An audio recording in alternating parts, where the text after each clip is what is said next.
brought you by Silver Pumps and Motors. Top quality और consistent performance के लिए सिर्फ सिल्वर पंप्स नाम याद रखना. ఖమ్మం పర్యటనలో బీఆర్ఎస్ వర్కింగ్ ప్రెసిడెంట్ కేటీఆర్ కొన్ని కీలక వ్యాఖ్యలు చేశారు. ఓటేసిన పాపానికి కాంగ్రెస్ కాటేస్తోంది అన్నారు.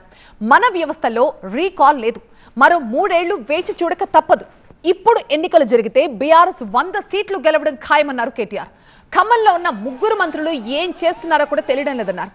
రాష్ట్రంలో 2 లక్షల టన్నుల ఎరువుల కొరతుందని, రైతులకు మళ్లీ పాత కష్టాలు మొదలయ్యాయన్నారు కేటీఆర్. చూస్తున్నారు మీరు, మీ జిల్లాలో 3 మంత్రులు 3 మనగాళ్ళలాగా పోజులు కొడుతూ తిరుగుతూ ఉంటారు. ఒక ఆయన బాంబులను తిరుగుతున్నాడు. ఆ బాంబులు పోయిన దీపావళి కన్నాడు ఇప్పటిదాకా పేలట్లేదు. ఆయన పేరు అందుకే పొంగులేటి కాదు, బాంబులేట్ అయిపోయింది పాపం. ఇంకా 2 మంత్రులు ఉన్నారు. ఒక ఆయన బిజీగా కమిషన్లలో బిజీగా ఉన్నాడు, ఇంకొక ఆయన వ్యవసాయ మంత్రిగా. మరి ఆయన ఏం చెప్తున్నారో, రైతులందరూ ఇవాళ ఎరువుల దుకాణాల ముందు లైన్లలో చెప్పులు పెడుతుంటే మళ్ళీ ఆనాటి రోజులు వచ్చాయని పాటలు పాడుకునే దుస్థితి వస్తే మరి ఆయన ఏం చేస్తున్నాడో నాకైతే తెలియదు. 2 లక్షల టన్నుల ఎరువులు ఇవాళ కొరత రాష్ట్రంలో ఉన్నమాట వాస్తవం.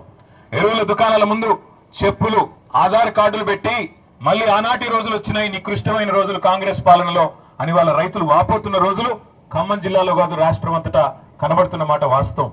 అందుకే నేను అనేది, మనం ఓటేసేటప్పుడు ఆలోచించుకుని ఓటేస్తే తప్పకుండా మనకి సరైన నాయకత్వం ఉంటే లాభం జరుగుతుంది తప్ప ఎవరిని పడితే వాళ్ళని గెలిపిస్తాం, వాళ్ళు ఆ రోజు చెప్పిన మాటలని మోసపోతామంటే తర్వాత బాధపడడం తప్ప ఇంకోటి ఉండదు.